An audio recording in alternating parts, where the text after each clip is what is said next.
Hello student, good morning all of you. Now start your chemistry.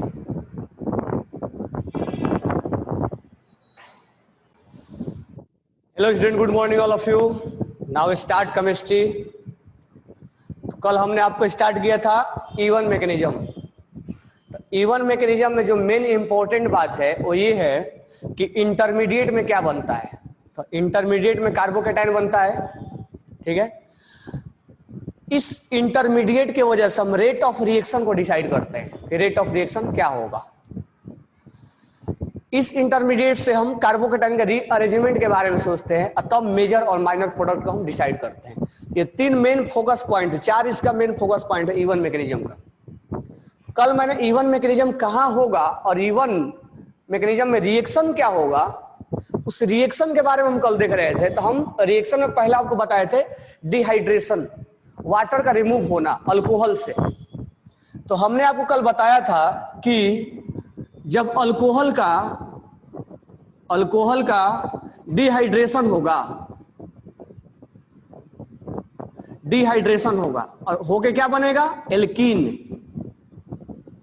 तो ये जो mechanism follow होगा वो E1 करेगा, E2 भी कर सकता है और SN1 भी कर सकता है। तो हम देखेंगे अभी वन बाय वन सारे चीज हम लॉजिकल पहले देखेंगे। पहले वन पे फोकस करते हैं।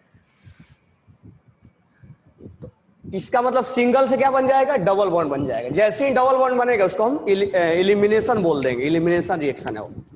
E1 मतलब एलिमिनेशन। और जस्ट इसके उल्टा डबल से सिंगल बनना मतलब एडिशन होना, तो एडिशन है, ठीक है। डबल से सिंगल बनना मतलब एडिशन है, ठीक है। अब यहां ध्यान देना, अल्कोहल से हम बना रहे थे एल्कीन, ठीक है। अब हम इसमें से इसके ऊपर क्वेश्चन कर रहे हैं। अब मैं एग्जांपल ले रहा हूं आपको, ठीक है। पहले हम रीअरेंजमेंट के बारे में हम आते हैं। रीअरेंजमेंट पहले इस पर हम फोकस करते हैं। अब मैं आपको एक क्वेश्चन दे रहा हूं, क्वेश्चन नंबर 1। मान लो CH3 है, CH2, CH3, CH2 और OH है और CH3 है, ठीक है।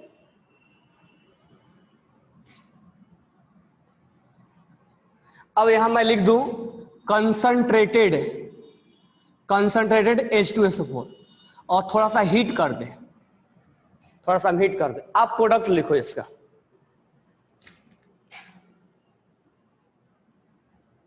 आप इसका प्रोडक्ट लिखो, 2 मिनट का टाइम ले लो, आप इसका प्रोडक्ट लिखो कि प्रोडक्ट क्या होगा,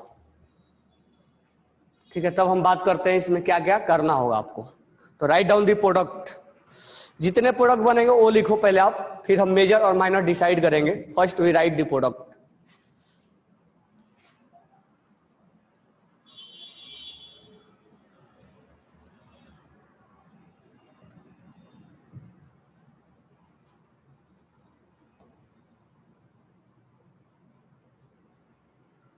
सबने लिख लिया? तो चलो हम एक मैकेनिज्म के थ्रू इसका प्रोडक्ट लिख रहे हैं। सबसे स्टेप नंबर 1 में क्या होगा, प्रोटोनेशन होगा। स्टेप 1 में होता है प्रोटोनेशन, इसको बोलते हैं प्रोटोनेशन। प्रोटोनेशन का मतलब क्या हुआ, ये जो CH3 है, CH और CH3, यहां CH3 है। सबसे पहले क्या होगा, यहां वाला ये H+ रिलीज करेगा और ये H+ इस पे अटैक मारेगा, इसके लोन पेयर में, और इसके अपना लोन पेयर डोनेट करके इसको क्या बना देगा, बॉन्ड बना देगा। क्योंकि इसके पास लोन पेयर है, इसके पास एक भी इलेक्ट्रॉन नहीं है, 1s0 है ये। तो ये अपना लोन पेयर डोनेट करके क्या कर देगा, इसको बॉन्ड बना देगा। और यहां प्लस है, बॉन्ड बनाने के बाद हमने आपको फॉर्मल चार्ज का ट्रिक सिखाया है। जो डोनेट करता है उस पर प्लस और जो एक्सेप्ट करता है माइनस। तो कुल मिला के ये है, ये प्लस और माइनस क्या हो गया, कैंसिल हो गया। और इसको हम ऐसे लिख सकते हैं, यानी मैं अब डायरेक्ट इसको ऐसे लिख सकता हूं क्योंकि ऑक्सीजन यहाँ 3 बॉन्ड बना दिया ना, इससे प्लस अपने आप आ जाएगा। तो यहाँ कहीं ना कहीं कोऑर्डिनेट बॉन्ड का फॉर्मेशन हो गया है, इसी को बोलते हैं प्रोटोनेशन। ये इसके साथ जुड़ गया है। तो कुल मिला के एसिड लेने का हमारा पर्पस यही है कि ये H+ को क्या करे, H+ को रिलीज करे।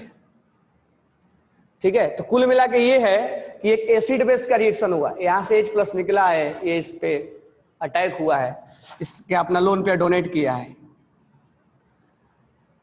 अब यहां से इसका दूसरा पार्ट क्या बनेगा, HSO4-।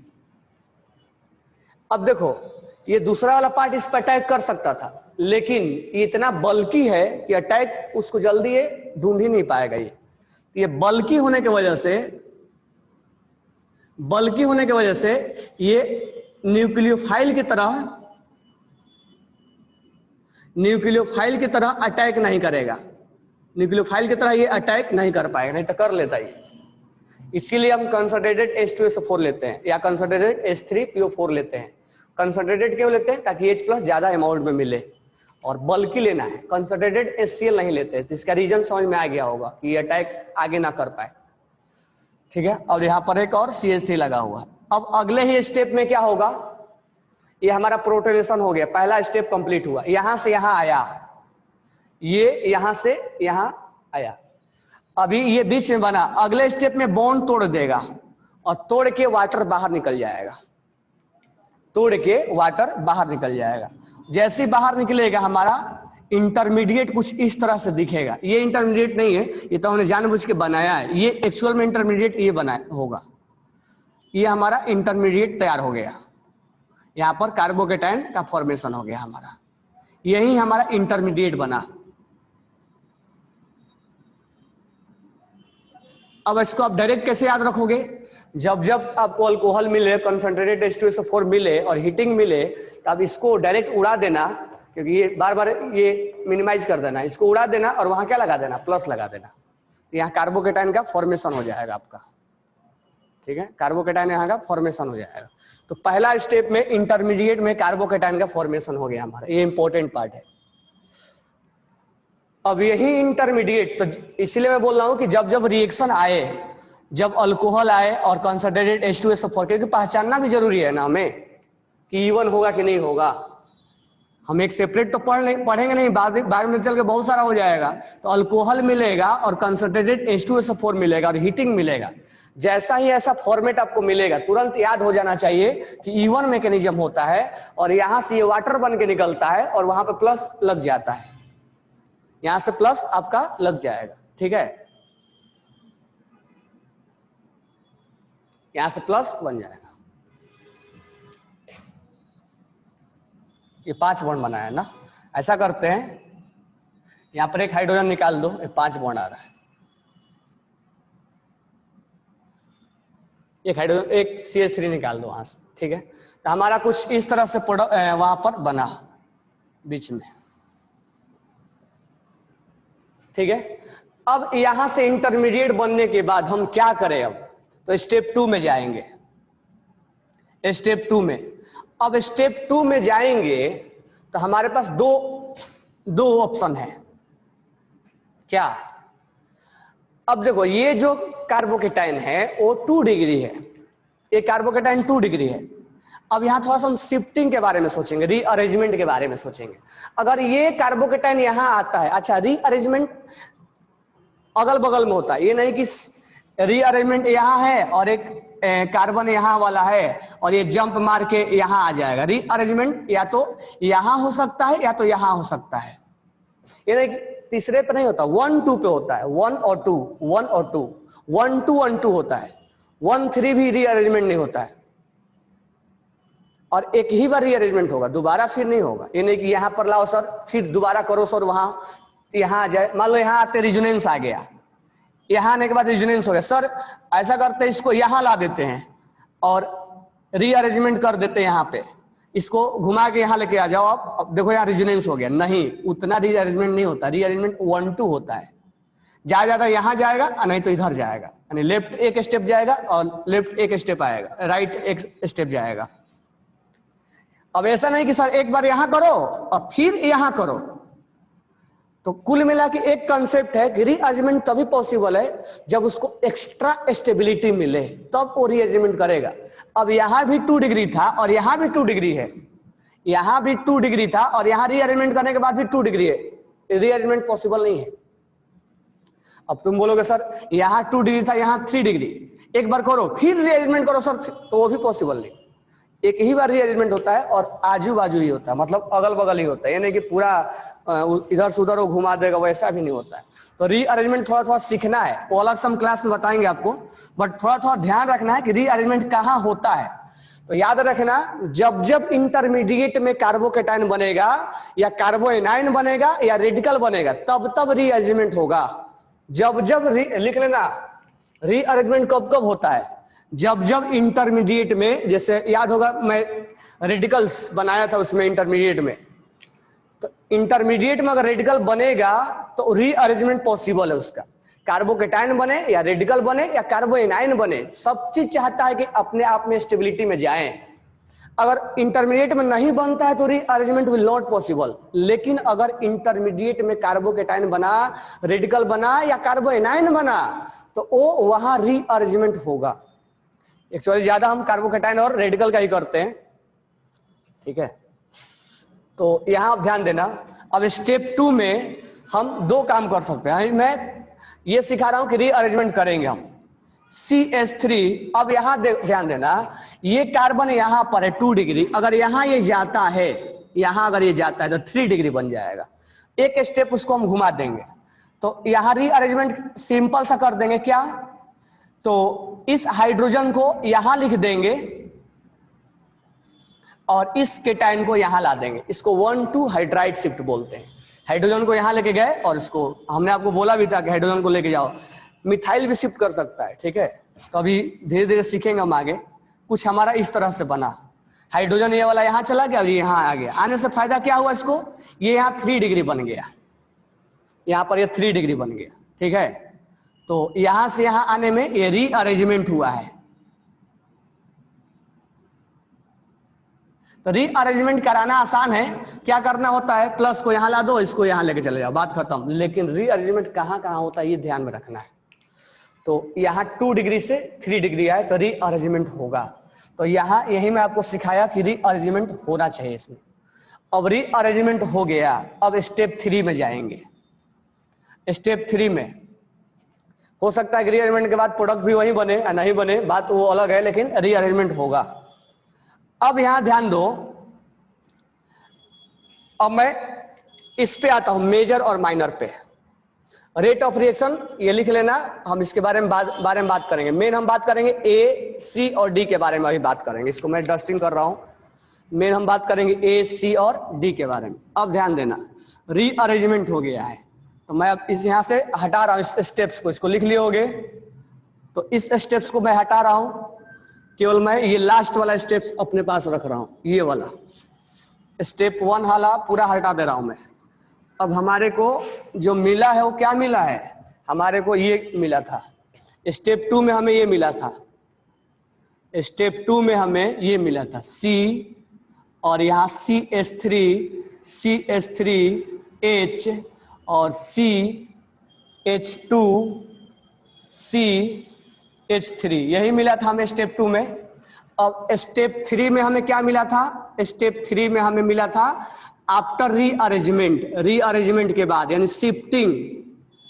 शिफ्टिंग भी इसी को बोलते हैं, शिफ्टिंग ऑफ कार्बोकेटाइन, इसको बोलते हैं 1,2, और हाइड्रोजन शिफ्ट हुआ 1,2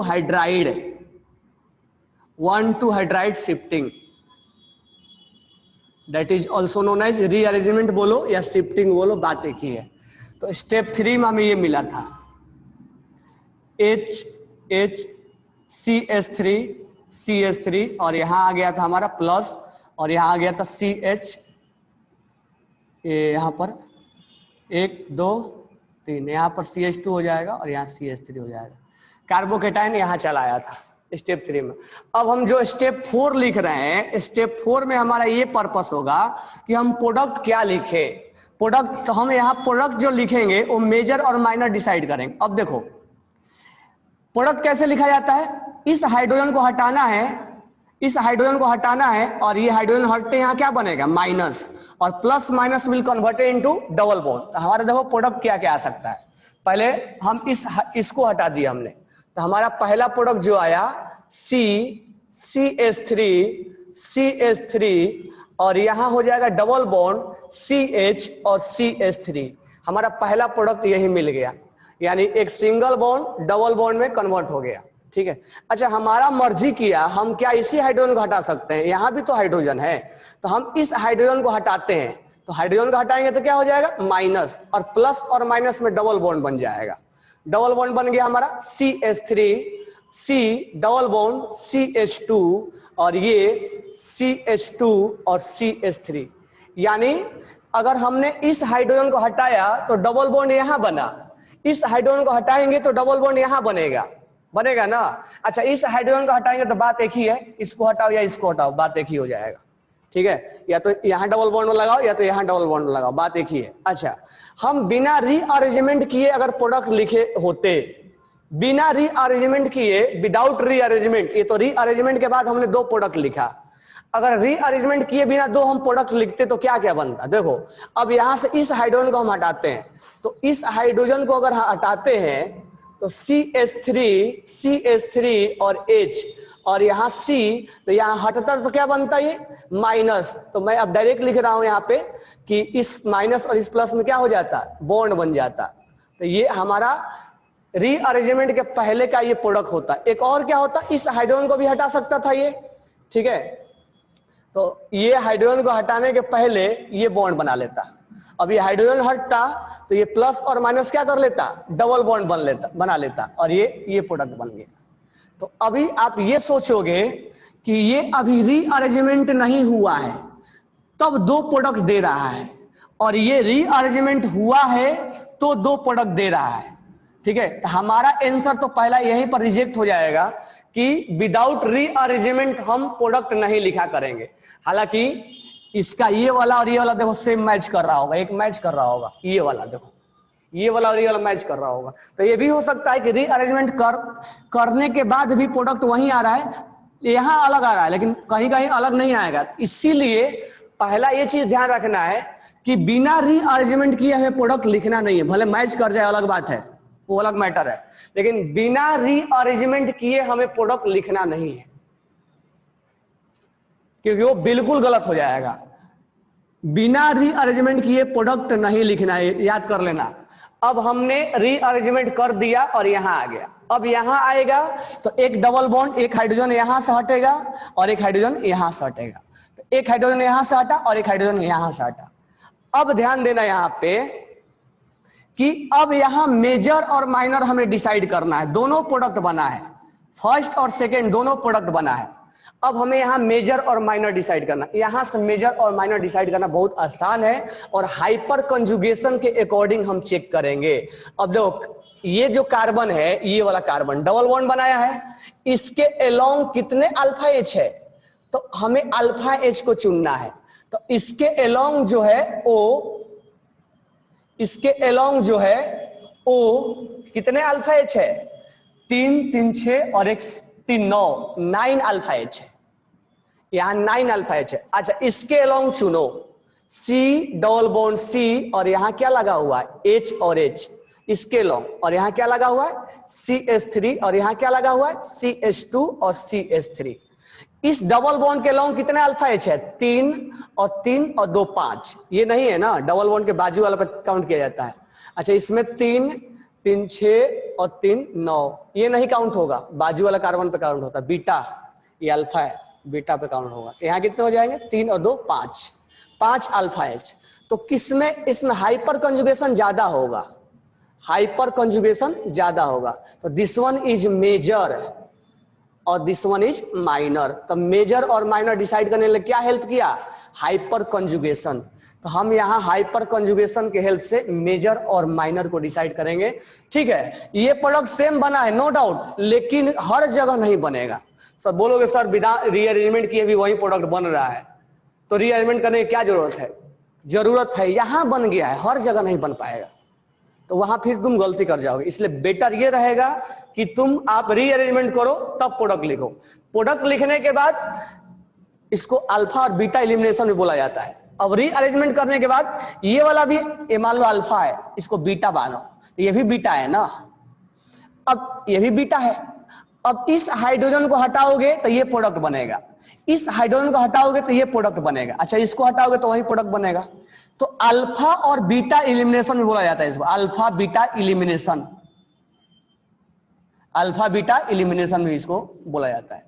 तो अब हमें डिसाइड करना है कि कौन सा हाइड्रोजन को हटाऊं मैं, तो दोनों प्रोडक्ट बनेगा। अब यहां पर हाइपर कंजुगेशन बता देगा कि कौन ज्यादा स्टेबल है। इसमें 9 अल्फा एच है, यानी 9 टाइम्स प्रोबेबिलिटी होता है रेजोनेंस करवाने का, क्योंकि इसमें रेजोनेंस होगा ना हाइपर की वजह से, और ये 5 टाइम्स प्रोबेबिलिटी है रेजोनेंस करवाने का। तो दिस वन इज मेजर और दिस वन इज माइनर। तो मेजर और माइनर डबल बॉन्ड के अराउंड हमेशा चेक करना, ठीक है। आगे चल के हम इसको सेटजब भी बोलेंगे, अभी नहीं बोल रहे हैं, आप इसको करो। सेटजब और हॉफमैन भी बोलते हैं। तो आप इसको पहले लिख लो, इसको मेजर और माइनर कैसे डिसाइड करेंगे, हाउ टू डिसाइड मेजर और माइनर। तो इस क्वेश्चन में आपको 2 कॉन्सेप्ट मैंने सिखाया कि रीअरेंजमेंट बिना किए आप प्रोडक्ट नहीं लिखोगे। प्रोडक्ट लिखने के बाद आप बीटा हाइड्रोजन को पहचानो कि ये वाला है कि ये वाला है, तो आप दोनों लिखो। दोनों लिखने के बाद मेजर और माइनर को आप डिसाइड करो, ठीक है। कोई डाउट है तो बोलो आप। यहां से ध्यान देना, कार्बोकेटाइन का शिफ्टिंग तभी पॉसिबल है जब वो अगला स्टेप में अपने आप को स्टेबल फील करे, और एक ही स्टेप शिफ्टिंग होगा 1 to 1 2 1 to 1 2, या तो ये इधर जाए या तो इधर जाए। तो शिफ्टिंग बहुत अपने आप में इंपॉर्टेंट हो जाता है। रीअरेंजमेंट कब होना चाहिए, तो अगला स्टेप में जब अपने आप को स्टेबल फील करेगा, अब मुझे शिफ्ट करना है कहीं दूसरे जगह, तो मैं अगले स्टेप में स्टेबल फील करूंगा तब वहां जाऊंगा ना। अगर वहां स्टेबल नहीं फील करूंगा तो मैं वहां से शिफ्टिंग मेरा पॉसिबल नहीं है। तो ये अब अगला स्टेप में तभी शिफ्टिंग करेगा जब अपने आप को स्टेबल फील करेगा। तो यहाँ 2 डिग्री है और यहां जाने के बाद क्या बन गया 3 degree, that's why shifting will possible. Shifting, अब ये नहीं कि हर जगह सर ने बोला तो शिफ्टिंग करके ही लिखने का। शिफ्टिंग जब स्टेबिलिटी अगले स्टेप में आएगा तब जाने का, नहीं तो शिफ्टिंग कोई जरूरी नहीं है। क्लियर हो गया चीजें।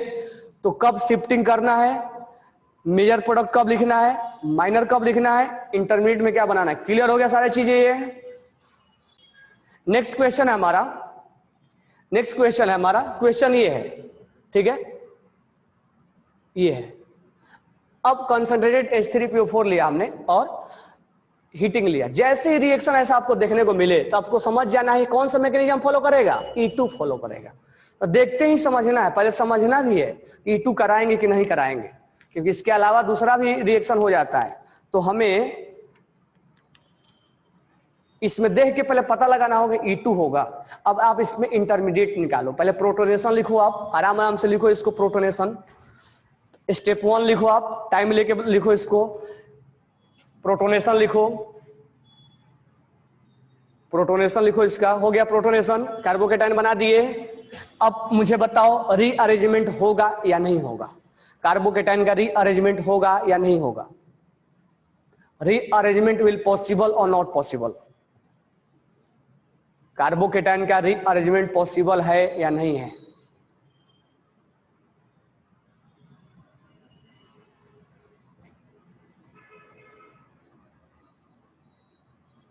कार्बोकेटाइन का रीअरेंजमेंट पॉसिबल है या नहीं है।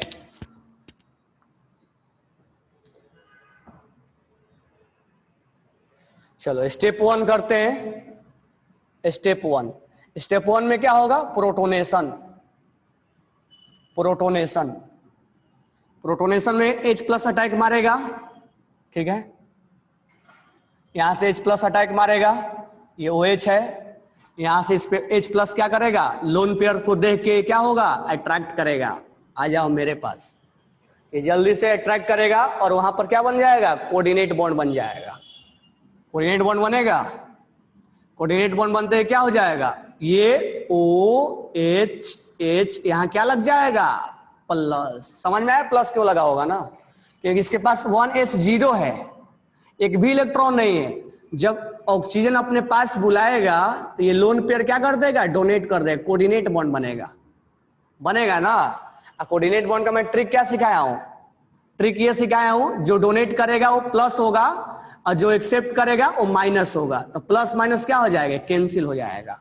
इस तरह से यहां पर एस ऑक्सीजन 3 बॉन्ड बना दिया और इस पे चार्ज आ गया प्लस, तो ये हमारा प्रोटोनेशन वाला काम कंप्लीट हुआ। उसी समय क्या होगा, ये बॉन्ड तोड़ ताड़ देगा, ठीक है, क्योंकि ये प्लस हो गया ना, ऑक्सीजन में प्लस अच्छा नहीं लगता है, ये अपने आप को स्टेबिलिटी में लाना चाहेगा, ठीक है, तो यहां से बॉन्ड को तोड़ देगा और तोड़ने के बाद ये दोनों इलेक्ट्रॉन्स लेके आजाद हो जाएगा। ये तो इस तरह से यहां से वाटर बाहर निकल जाएगा, क्योंकि ये जब बाहर निकलेगा तो ये प्लस है और दोनों इलेक्ट्रॉन्स लेके निकला तो क्या हो जाएगा, माइनस, तो प्लस और माइनस क्या हो जाएंगे, कैंसिल।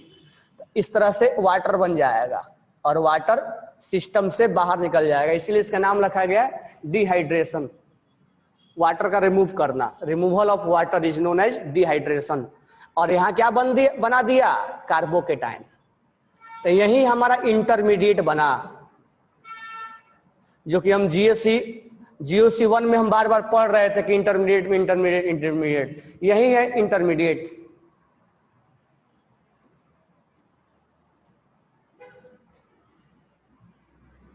तो यहां इंटरमीडिएट हमारा। अब हम स्टेप 2 में जाएंगे।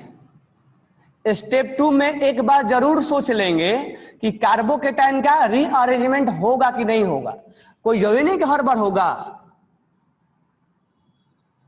रीअरेंजमेंट होगा कि नहीं होगा। अब एक बार ऐसा हमेशा मत सोचना कि हमेशा 2 डिग्री या 1 डिग्री डिसाइड करेंगे, कभी रिजोनेंस भी होगा, कभी बैक बॉन्डिंग भी होगा, यहीं पर GOC लगा देता हो। यहाँ रीअरेंजमेंट जब तुम सोचोगे यहीं पर GOC घुमाएगा तुमसे, यानी क्वेश्चन का ट्विस्ट यही बना देगा तुमसे कि रीअरेंजमेंट कैसे। आप हमेशा 2 डिग्री 1 डिग्री देखोगे, उसमें रिजोनेंस भी करवा के देगा, कहीं कहीं बैक बॉन्डिंग भी देगा, कई जगह IIT में क्वेश्चन दिया है, तो कहीं ना कहीं रीअरेंजमेंट में यहाँ क्वेश्चन ट्विस्ट करने के लिए उसको अच्छा यहाँ पर क्या मिल जाता है, ट्विस्टेड पॉइंट मिल जाता है। यहाँ GOC कहीं ना कहीं बहुत ज्यादा एंट्री करवाता है वो इस पोजीशन पर पोर्शन पे। तो हम यहाँ सोच लेते हैं कि अभी तो कुछ भी नहीं है, कार्बन लगा हुआ है, तो हम रिजोनेंस वगैरह के बारे में सोच भी नहीं सकते हैं। तो ये 2 डिग्री है, एक कार्बन इधर लगा हुआ है, एक कार्बन इधर लगा हुआ, दिस वन इज 2 डिग्री। अगर ये यहाँ आता है कार्बोकेटाइन तो ये 1 डिग्री हो जाएगा, अगर यहाँ जाता है तो 2 डिग्री ही रहेगा। इसका मतलब इसका रीअरेंजमेंट पॉसिबल नहीं है, क्योंकि अगला स्टेप तभी जाएगा जो अपने आप को फील करेगा स्टेबल। तो यहाँ तो 2 डिग्री, कोई एक्स्ट्रा स्टेबिलिटी फील किया क्या अगले स्टेप में, इफ इट लिख लेना, if it will feel extra stability in next step, next shifting, then rearrangement will possible। देखो रीअरेंजमेंट कैसे करवाना है वो आसान बात है, लेकिन रीअरेंजमेंट कब करवाना है वो डिफिकल्ट हो जाएगा, और वहीं पर GOC एंट्री करवाएगा। तो यहाँ पर रीअरेंजमेंट विल नॉट पॉसिबल, यहाँ रीअरेंजमेंट नहीं होगा, क्योंकि अगला स्टेप में वो अपने आप में एक्स्ट्रा स्टेबिलिटी नहीं फील कर रहा है, एक्स्ट्रा स्टेबिलिटी, इसलिए रीअरेंजमेंट पॉसिबल नहीं है। अब स्टेप 3 में, स्टेप 3 में हमें मेजर और माइनर के बारे में सोचना है। तो देखो यहाँ भी GOC एंट्री मारेगा, तो स्टेप 2 पे केयरफुली रहना है। स्टेप 1 में क्या बना, इंटरमीडिएट में कार्बोकेटाइन बना, इंटरमीडिएट में कार्बोकेटाइन बना, कार्बोकेटाइन बना। तो स्टेप 1 अपने आप में इंपॉर्टेंट इसलिए है कि कार्बोकेटाइन का जनरेशन कर रहा है। स्टेप 2 रीअरेंजमेंट के बारे में सोचेंगे, और स्टेप 2 में मेजर और माइनर के बारे में सोचेंगे। चलो सोचते हैं मेजर और माइनर के बारे में। अब देखो हाइड्रोजन यहां भी है और हाइड्रोजन यहां भी है, चलो हम एक एक बार लिख लेते हैं दोनों। तो ये अल्फा बोल देते हैं, इसको बीटा बोल देते हैं, ये भी बीटा ही है क्योंकि इसके बाजू वाला है बीटा। तो अल्फा और बीटा में इलिमिनेशन होता है, ये बॉन्ड तोड़ के निकलता है और यहाँ माइनस क्रिएट होता है क्योंकि H प्लस निकलेगा, तो H प्लस होगा तो यहाँ क्या होगा माइनस, तो इस प्लस और माइनस में क्या हो जाएगा बॉन्ड बन जाएगा। तो ये प्लस और ये माइनस क्या कर लेगा बॉन्ड बना देगा। तो ये अल्फा हमने इसको चुन लिया, तो पहला हम मान लेते हैं 1, तो ये पहला हमारा प्रोडक्ट बन गया। अब हम इस हाइड्रोजन को भी निकाल सकते हैं, इसको सेकंड मान लेते हैं, बीटा डैश बोल देते हैं। तो सेकंड वाला क्या होगा, सेकंड वाला क्या होगा, ये तोड़ेगा तो ये तोड़ेगा तो इसमें डबल बॉन्ड बन जाएगा, ये डबल बॉन्ड बन गया ना, तो यहाँ पे डबल बॉन्ड का फॉर्मेशन हो गया। तो ये सेकंड प्रोडक्ट ये बना है। अब हमें मेजर और माइनर चुनना है, चुनना बहुत आसान है। इस डबल बॉन्ड को पकड़ो और इसके बाजू वाला कार्बन यानी बीटा पे कितने हाइड्रोजन लगा हुआ है 3, और इधर वाले बाजू वाले कार्बन पे कितने हाइड्रोजन लगा हुआ है 3। तो बताओ कितना अल्फा H हो गया इस डबल बॉन्ड के रेफरेंस में। इसके बाजू वाला कार्बन बीटा, बीटा पे 3 हाइड्रोजन और इसके बाजू वाला पे 3 हाइड्रोजन यानी 6 अल्फा H है। अब यहां ध्यान देना, यहां हाइड्रोजन है लेकिन ये बीटा हाइड्रोजन नहीं है, ये उसी का हाइड्रोजन है, तो ये काउंट मत कर लेना। इसके बाजू वाले हाइड्रोजन पे काउंट होगा, कितना है 2 है, यहां कितना है 2 अल्फा H, यहां 2 अल्फा H है। तो 1 और 2 में मेजर कौन होगा, 1 इज मेजर और 2 इज माइनर। अल्फा H जितना ज्यादा होगा उतना ही हाइपर कॉन्जुगेशन ज्यादा होगा, और हाइपर कॉन्जुगेशन ज्यादा होगा इसी को सेटजप बोलते हैं। सेटजप ने दिया होता, आगे नाम लिखवा दूंगा मैं, but this one is Saytzeff product और this one is Hofmann product, तो बाद में लिखवा दूंगा, अभी आप डिसाइड कर लो पहले।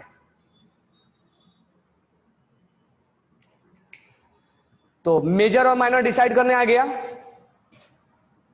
कोई प्रॉब्लम नहीं होना चाहिए मेजर और माइनर में। अब देखो ध्यान से, यहाँ पे थोड़ा सा स्टीरियो केमिस्ट्री हम पुट कर एंट्री मरवाते हैं।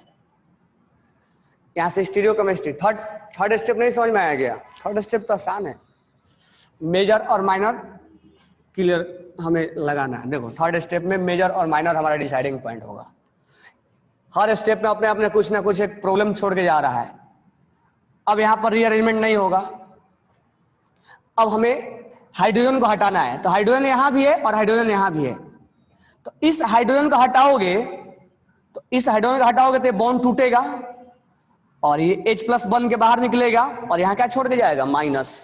तो प्लस और माइनस में क्या बन जाएगा डबल बॉन्ड बनेगा ना, डबल बॉन्ड बन जाएगा। यही तो है एलिमिनेशन, एलिमिनेट कर रहा है इसको, यहाँ डबल बॉन्ड बन गया। अच्छा इस हाइड्रोजन को छोड़ के जाओगे, इसको 1 मैं बोल दे रहा हूं, इसको 2 बोल दे रहा हूं, तो इसको अगर आप करके जाओगे तो डबल बॉन्ड कहां बन जाएगा यहाँ पे, सिंपल सा डबल बॉन्ड बना देना है। इस कार्बोकेटाइन के बाजू वाला पे बीटा, इसको अल्फा बोल दो और इसको बीटा बोल दो, इसको बोलते हैं अल्फा बीटा एलिमिनेशन के भी नाम से हम जानते हैं। दिस वन इज अल्फा और ये बीटा डैश बोल देते हैं, alpha beta dash elimination, alpha beta elimination. तो ये हमारा प्रोडक्ट बना। अब प्रोडक्ट में मेजर कैसे डिसाइड करेंगे, तो देखो यहाँ पे क्या लगा हुआ है हाइड्रोजन, यहाँ पे क्या लगा हुआ हाइड्रोजन, और यहाँ कार्बन है, तो कार्बन है तो कितना अल्फा H है, तो अल्फा H निकालने के लिए मैं सिखाया हूं। इसके बाजू वाले पर कितने हाइड्रोजन 3, और इसके बाजू वाले पर कितने हाइड्रोजन 3, तो कितने अल्फा H हो गए 6, हियर 6 अल्फा H।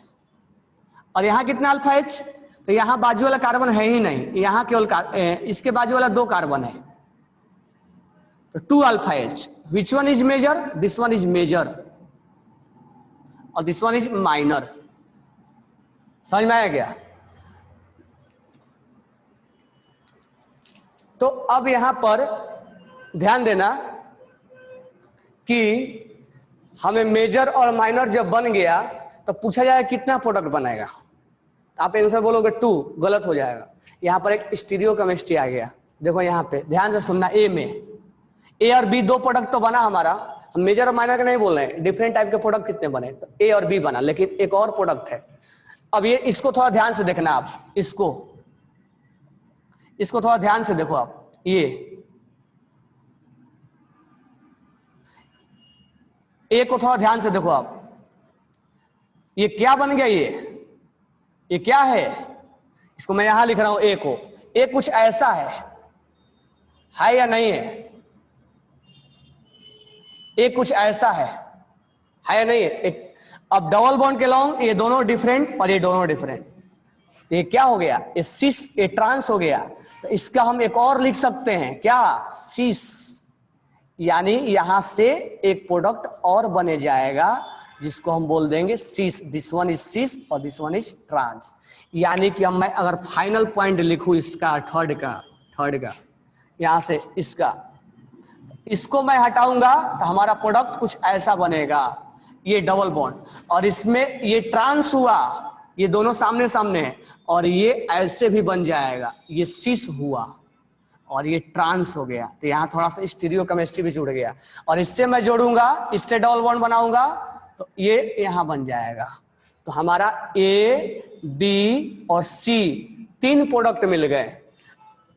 तीनों में मेजर कौन होगा, अब देखो सिस और ट्रांस में कौन स्टेबल ज्यादा होता है, ट्रांस, क्योंकि दोनों अपोजिट साइड है, तो यहाँ रिपल्सन कम होगा। दिस वन इज मेजर, यानी मेजर के नाम पे अगर हम बोले तो ए इज मेजर, फिर ये थोड़ा सा कम होगा सिस, थोड़ा सा, अब ये नहीं कि सी से कम होता है, ए देन बी देन सी होगा। अगर इसमें भी डिफरेंशिएट करना चाहे तो सिस और ट्रांस में थोड़ा ट्रांस जो होता है वो ज्यादा स्टेबल होता है, हम जानते भी है, क्योंकि ये दोनों बल्कि एक ही साइड हो जाता है और रिपल्सन क्रिएट कर देता है, और ये दोनों अपोजिट साइड होता है इसलिए बल्कि रिपल्सन नहीं करेगा। तो यहां पर कुल मिला के तीन प्रोडक्ट बनेगा, एक सिस और एक ट्रांस और एक ये माइनर वाला, ठीक है। तो थोड़ा सा हम यहाँ पर स्टीरियो केमिस्ट्री भी देख लिए, स्टीरियो केमिस्ट्री भी हमें कहीं ना कहीं इसमें मिल गया। ये सब जोड़ जाड़ के आपको सारे क्वेश्चन पूछा जाएगा। अब मुझे बताओ कि इन स्टेप 1 to 3 में कोई डाउट है तो बोलो। अब यहाँ पर एक डाउट है सोहम का कि सर सिस और ट्रांस का अलग मानेंगे क्या, तो इसको हम डिफिनेशन जानेंगे। स्टीरियो केमिस्ट्री में ज्योमेट्रिकल आइसोमेरिज्म क्या होता है, same molecular formula but different structure due to that they show different properties. तो वो दोनों क्या होते हैं, अलग अलग कंपाउंड होते हैं, तो इनका प्रॉपर्टीज अलग होगा, इसका अलग होगा, फार्मूला सेम है लेकिन प्रॉपर्टीज अलग दिखाएगा ना, प्रॉपर्टीज अलग दिखाएगा, that's why both are different. इसलिए तीन प्रोडक्ट का नाम लिया जाएगा, तीन प्रोडक्ट का नाम लिया जाएगा यहाँ पे, सिस और ट्रांस बोथ आर डिफरेंट। हाँ फार्मूला सेम है लेकिन ये स्टीरियोमेरिज्म है, ज्योमेट्रिकल आइसोमेरिज्म है। और कोई डाउट है सर, सिस में प्रोडक्ट काउंट होगा, हाँ बिल्कुल काउंट होगा sir. Rearrangement how can be done in one compound, only one time और two time can be done, one time not 2 और 3 टाइम्स, ऐसा नहीं, वन टाइम करते हैं, वन टाइम करते हैं।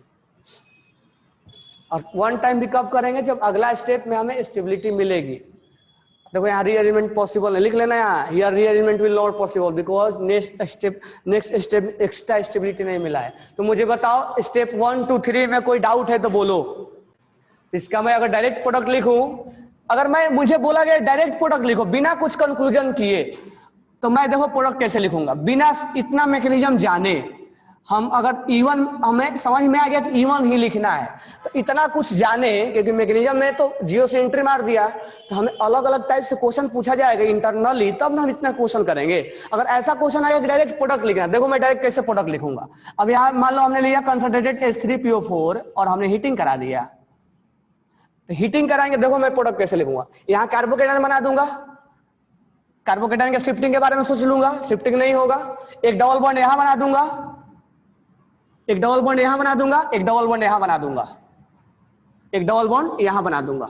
अब ये सिस और ट्रांस के बारे में थोड़ा सोच लूंगा, तो एक और प्रोडक्ट आ जाएगा हमारा, ये ट्रांस हो गया, क्योंकि अक्सर सी डबल बॉन्ड सी में अल्फा H हाइपर के बारे में सोचा जाता है और सिस ट्रांस के बारे में सोचा जाता है, याद रखना। इसीलिए E1 में थोड़ा सिस और ट्रांस के बारे में, क्योंकि पढ़ते पढ़ते ध्यान में आ जाता है कि हमें सिस और ट्रांस भी थोड़ा इसमें सोच लेना पड़ता है, ठीक है। यहाँ नीचे लिख दे रहा हूं मैं, this one is A, B और C, तीन प्रोडक्ट बना। तो अक्सर मेजर के लिए अब इसमें बोला जाएगा मेजर कौन है। तो देखो अब यहीं पर बिना हम इतना अरेंजमेंट किए हम अब मेजर कैसे, डायरेक्ट मैं बता रहा हूं कि मेजर कैसे होगा। अब यहां पर मैं अल्फा एच चेक कर लूंगा, तो ये 3 और 3 6 अल्फा एच, 6 अल्फा एच, यहां पर कितना 6 अल्फा एच, और यहां पे कितना 2 अल्फा एच। तो which one is major 6 alpha H. अब सिस और ट्रांस में कैसे चेक करेंगे, तो ट्रांस इज मेजर। ये थोड़ा सा माइनर होगा, थोड़ा सा, अगर बिल्कुल क्लियर क्लियर क्वेश्चन पूछा तो, अगर उसने डिस्कशन किया है सिस और ट्रांस का तब हम बोलेंगे, नहीं किया है तो कोई मतलब का हमें करने की कोई जरूरत नहीं होगा।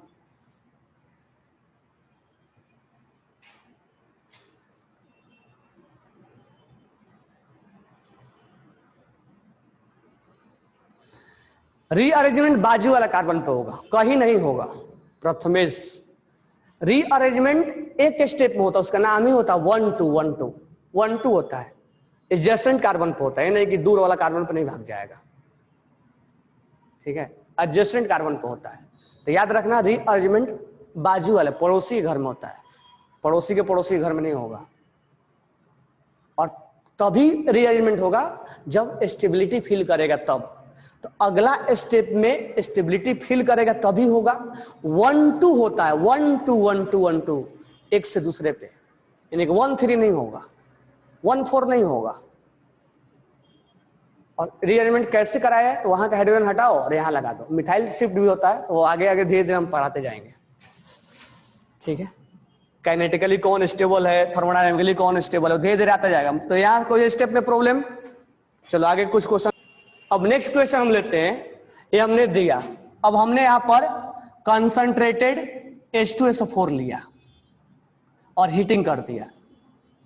अब जैसे ही हमने ये सब देखा, ये देख के हमें समझ में आ जाएगा कि ये देखते ही तो दिमाग में आना चाहिए, क्योंकि अब ऐसा नहीं कि हम इलिमिनेशन पढ़ रहे थे केवल E2 E1 के बारे में ही सोचेंगे, ठीक है।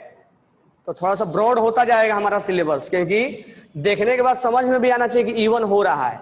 चलो अब मैं यहां बोल दिया कि E1 हो रहा है, ये आप डिसाइड कर लिए। अब मुझे प्रोडक्ट बताओ, प्रोडक्ट में शिफ्टिंग कहां होगा ये बताओ, शिफ्टिंग किसमें होगा किसमें नहीं होगा वो बताओ, और मेजर और माइनर बताओ। तो शिफ्टिंग और मेजर और माइनर हमारा फोकस पॉइंट होगा। How to decide E1 and E2 decide करेंगे, अभी तो E2 पढ़ाया ही नहीं, अभी तो E1 और SN1 में लोचा हो जाएगा कि SN1 कराऊं कि E1 कराऊं। तो अभी पहले आप E1 को अच्छे से कंप्लीट कर लो, इसके बाद एक हम ऐसा प्रॉब्लम लाएंगे जहां पर SN1 और E1 एक जैसा हो रहा है। तो फिर हम E1 और E2 में, कल भी थोड़ा सा बताया था E1 E2 में, E2 में कार्बोकेटाइन नहीं बनता है, वो हम बताएंगे मैकेनिज्म तब आपको समझाएंगे, अभी तो हम E1 ही पढ़ा रहे हैं। E2 में कार्बोकेटाइन नहीं बनता है, वहां इंटरमीडिएट में एक ही बार बॉन्ड टूटता है, एक ही बार डबल बॉन्ड बनता है।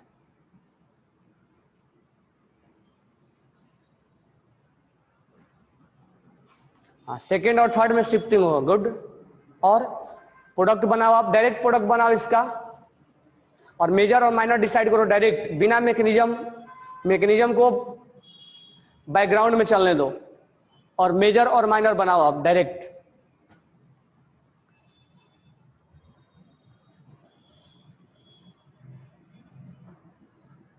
ठीक है, तो आगे चल के एक प्रॉब्लम हमारे साथ आएगा ये कि सर हम E1 के साथ जाएं कि E2 के साथ जाएं कि SN1 के साथ जाएं कि SN2 के साथ जाएं, ये प्रॉब्लम आएगा। इसका मैं अलग से सॉल्यूशन बताऊंगा, अभी मैं E1 को एक्सप्लेन कर रहा हूं। तो हमारा कंसंट्रेशन E1 पे होना चाहिए, हम मान लिए कि E1 के थ्रू जाएगा, मानेंगे नहीं ये जाएगा ही। चलो प्रोडक्ट लिख लिए, अब मैं डायरेक्ट प्रोडक्ट लिख रहा हूं। देखो यहाँ पे प्रोडक्ट क्या होगा, अब यहां पर हमारा हो गया ये प्रोटोनेशन होगा, प्रोटोनेशन होने के बाद यहां पर कार्बोकेटाइन बनेगा, बन गया कार्बोकेटाइन, ठीक है। शिफ्टिंग के बारे में सोच लेते हैं, ये जो है कार्बोकेटाइन 3 डिग्री है, यहां जाएगा तो 2 डिग्री होगा, यहां जाएगा तो 2 डिग्री होगा, और यहां जाएगा तो 1 डिग्री होगा। इसी के बारे में सोचेंगे ना, इसके बाजू वाला कार्बन यही है ना, इसके पड़ोसी वाला कार्बन यही है ना, इस पे जाएगा तो 2 डिग्री, इस पे जाएगा तो 2 डिग्री, इस पे जाएगा तो 2 डिग्री, तो shifting will not possible here. Rearrangement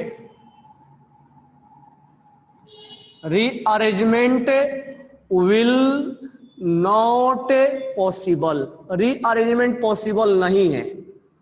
समझ में आया क्या, क्योंकि नेक्स्ट स्टेप पे वो एक्स्ट्रा स्टेबिलिटी फील नहीं कर रहा है, because next it will not fill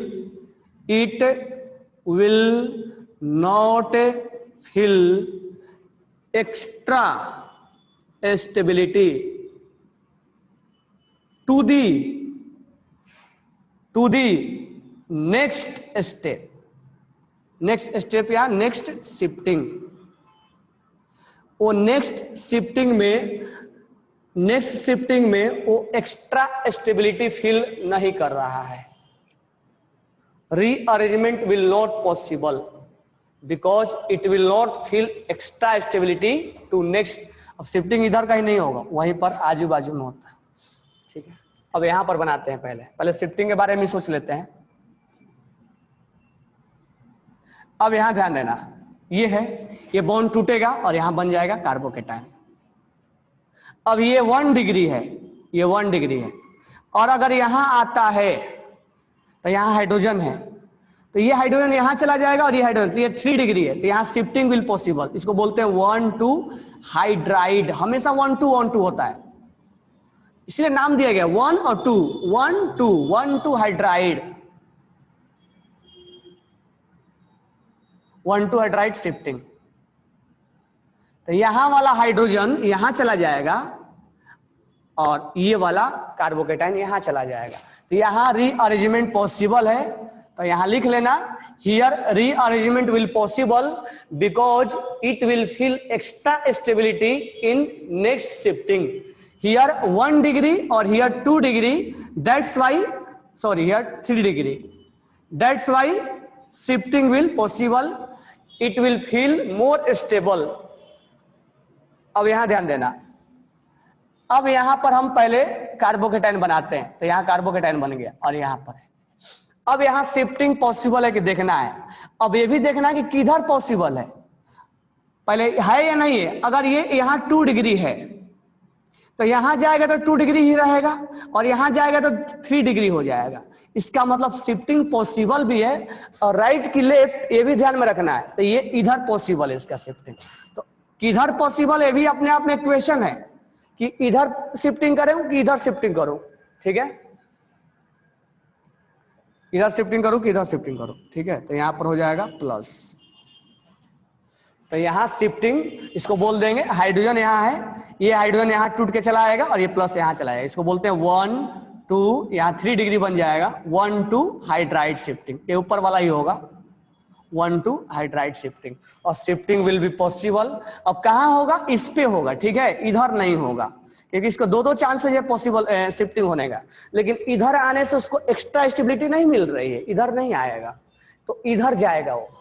तो पहले हमें डिसाइड करना है कि रीअरेंजमेंट होगा कि नहीं होगा। तो बहुत आसान है, अगला स्टेप में अगर एक्स्ट्रा स्टेबिलिटी फील करेगा तो शिफ्टिंग विल पॉसिबल। तो लिख लेना, in both the cases next step shifting it will feel extra stability, that's why shifting will possible. अपने लैंग्वेज में लिख लेना, that's why shifting will possible. तो शिफ्टिंग फर्स्ट और सेकेंड और थर्ड में पॉसिबल। अब हमारा रहा प्रोडक्ट बनाने का, यानी हम स्टेप 3 वाला बता रहे हैं।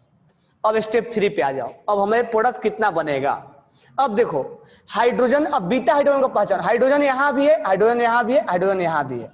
तो अब मैं पहले इस हाइड्रोजन को तोड़ता हूं, इस हाइड्रोजन को, इस हाइड्रोजन को मैं अगर तोड़ दिया और तो यहां क्या बन जाएगा, डबल बॉन्ड बन जाएगा ना, तो ये एलिमिनेशन हो गया।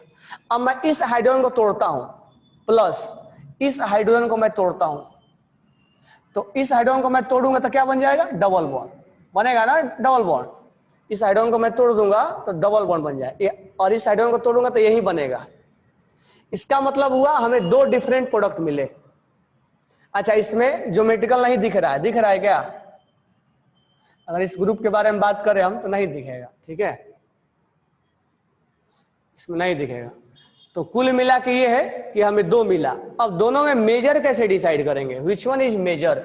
तो देखो अब मेजर वही अल्फा एच काउंट करो आप, यानी हाइपर कंजुगेशन का।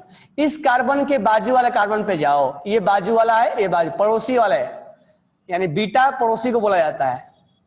ठीक है, ये पड़ोसी वाला है। तो कितना है इसके, इस कार्बन के बाजू वाला पे 4 अल्फा एच। अब इसके बाजू वाला कौन कौन है, तो इसके पड़ोसी ये है, इसके पड़ोसी ये है, इसके पड़ोसी ये है, तो यहाँ कितने हाइड्रोजन है? 2। इसके अलावा इसके कितने हैं? 3। इसके कितने हैं? 2। तो कितने अल्फा एच हो गया? 3 to 5 to 7, 7 अल्फा एच हो गया। दिस वन इज मेजर और दिस वन इज माइनर। तो देखो बिना हम मैकेनिज्म निकाले, मतलब सारे चीजें जब याद हो गया तो हम आराम से डिसाइड कर पा रहे हैं। और कहीं ना कहीं जीओसी का यूज हम कर रहे हैं इसमें, अल्फा एच में, हाइपर मेजर और माइनर में कहीं ना कहीं जीओसी देख रहे हैं। शिफ्टिंग करना भी अपने आप में एक जीओसी है, वो भी हम देख रहे हैं। और यहां से देखो क्या बन गया? एल्कीन। तो जब हम एल्कीन पढ़ेंगे तो एल्कीन का प्रिपरेशन हो गया हमारा, अल्कोहल से एल्कीन बना दिया हमने। तो अल्कोहल से एल्कीन जब बनाएंगे तो किस रिएक्शन के थ्रू जाएंगे? हम E1 के थ्रू जा रहे हैं। तो कहीं ना कहीं बनाने में मैकेनिज्म का रोल है, उसको हमें जानना पड़ेगा। समझ में आ गया? अब यहाँ पर हम प्रोडक्ट लिखते हैं। तो आफ्टर शिफ्टिंग ही हम प्रोडक्ट के बारे में सोचेंगे। तो ये वाला कुछ ऐसा ही हो गया ना हमारा, कुछ ऐसा ही बन गया हमारा। तो कहीं ना कहीं ये भी वही प्रोडक्ट देगा और ये भी वही देगा और ये भी वही देगा। तो डिफरेंट भी कंपाउंड, देखो ये सब अलग अलग है कंपाउंड, फिर भी प्रोडक्ट एक ही आएगा, क्योंकि रीअरेंजमेंट के बाद ये प्रोडक्ट देगा। और रीअरेंजमेंट के बाद ये प्रोडक्ट जो बनेगा, या तो ये बनेगा, डबल बॉन्ड यहाँ लगा दो, और प्लस या तो ये बनेगा, या तो ये बनेगा। इधर लगाया हमने तो इधर ही लगा देते हैं। ये इधर किधर बनेगा? या तो ऊपर डबल बॉन्ड बनेगा और या तो इधर डबल बॉन्ड बनेगा। ठीक है, तो प्रोडक्ट देखो एक ही मिला। और मेजर कौन होगा? This one is major, this one is major. तो प्रोडक्ट एक ही बना। तो 3 कंपाउंड से प्रोडक्ट एक ही बना, मतलब एक ही जैसा, मेजर एक ही जैसा बन रहा है।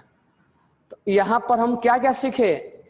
हमने सीखा कि कब रीअरेंजमेंट होगा, कब नहीं होगा, मेजर और माइनर कैसे पहचानेंगे। अब मुझे ये बताओ एक चीज, यहां रेट ऑफ रिएक्शन कैसे डिसाइड करोगे? How to decide rate of reaction? तीनों का रेट ऑफ रिएक्शन बराबर होगा या तीनों का रेट ऑफ रिएक्शन बराबर नहीं होगा? और नहीं होगा तो किसका ज्यादा होगा, किसका कम होगा? तो मुझे जल्दी से 1 मिनट के अंदर आंसर दो, किसका रेट ऑफ रिएक्शन ज्यादा है या कम है या सेम है? रेट ऑफ रिएक्शन कैसे डिसाइड करेंगे?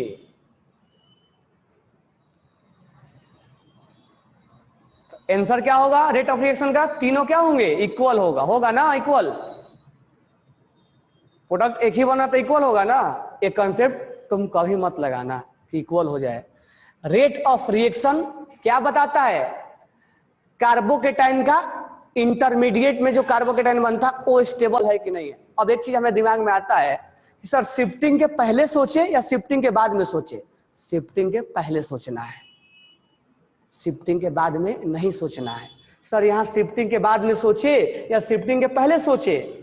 शिफ्टिंग के बाद में नहीं सोचना है, लिख लेना, शिफ्टिंग के पहले सोचना है। तो यहाँ 3 डिग्री और यहाँ 1 डिग्री और यहाँ 2 डिग्री, नहीं तो शिफ्टिंग के बाद सोचोगे सब 3 डिग्री आ जाएगा, 3 डिग्री सब हो जाएगा। तो हमें रीअरेंजमेंट में शिफ्टिंग के पहले सोचना है रेट ऑफ रिएक्शन। तो which one is more stable? ये 1 degree, this one is 3 degree, और दिस वन इज 2 डिग्री और दिस वन इज 1 डिग्री। तो which one is stable? 3 degree is more stable, A, B और C. A is more stable than C और then B. तो हमारा rate of reaction क्या हो जाएगा? Rate of reaction ROR, rate of reaction क्या हो जाएगा? ACB। किसी को डाउट? सब भेजो 1, किसी को भेजा 1 2 3, 1 2 3 के 2 कैसे हो जाएगा? 1 डिग्री है ना, ये होगा फिर ये होगा फिर ये होगा।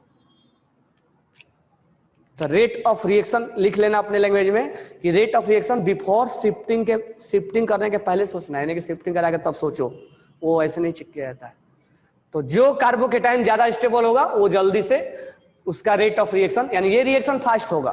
तीनों को कंटेनर में डाल देंगे, प्रोडक्ट तो एक ही बनेगा, लेकिन जल्दी प्रोडक्ट बना के कौन देगा? ये जल्दी प्रोडक्ट बना के देगा, ये प्रोडक्ट जल्दी बना के देगा, तब सी देगा तब बी देगा। ठीक है, तो यहाँ हम इंटरमीडिएट में कार्बोकेटाइन भी स्टेबिलिटी के कहीं ना कहीं जीओसी लग गया इसमें। तो रेट ऑफ रिएक्शन के बारे में हमने सीख लिया। ठीक है। थोड़ा सा स्टीरियोकेमिस्ट्री भी इसमें हमने इंक्लूड कर दिया, इसमें स्टीरियोकेमिस्ट्री नहीं किया था, इससे पहले वाला किया था, इसको अच्छे से क्लियर करो, ठीक है। अब हम कल इसी पे बता देंगे सेट-जप रूल क्या है और हॉफमैन प्रोडक्ट क्या है। तो this one is Hofmann product, this one is Saytzeff product. तो मैं कल बता दूंगा, मेजर वाला सेट-जप बोल दो और माइनर वाला हॉफमैन बोल दो, तो कल मैं इसको बता दूंगा। ओके, तो इसमें और कोई डाउट नहीं होना चाहिए, तो इसको आप अच्छे से करो, ठीक। कल इसके ऊपर और क्वेश्चन कराते हैं। कल मैं डीहेलोजिनेशन, अब डीहेलोजिनेशन करवाते हैं, E2 मैकेनिज्म में अल्कोहल वाला हो गया, अब हम डीहेलोजिनेशन क्लोरीन वाला करवाते हैं, क्लोरीन ब्रोमीन आयोडीन वाला करवाते हैं। तो उसका हम E2 मैकेनिज्म, E1 मैकेनिज्म कल बताएंगे। ये बताने के बाद फिर E2 बताएंगे, फिर हम SN1 इसी पे बता देंगे कि SN1 में और इसमें क्या डिफरेंस है।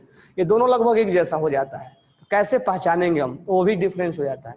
अब ये पढ़ाने का मतलब हम कहीं ना कहीं तुम्हें एल्कीन ही पढ़ा रहे हैं, एल्कीन बता रहे हैं कि एल्कीन कैसे बनेगा। एल्कीन मैं वहां डायरेक्ट बोल दूंगा कि एल्कीन यहाँ से बन जाएगा, उसने इसके बैकग्राउंड में इतना सोच लो आप, ये एल्कीन ही बना रहे हैं हम कहीं ना कहीं, और एल्कीन में मेजर और माइनर कैसे हम डिसाइड करेंगे, ठीक है। फिर जब हम केमिकल रिएक्शन पढ़ाएंगे तो वहाँ एडिशन चला आएगा, क्योंकि वहाँ बॉन्ड टूटता है। Okay, thanks to all.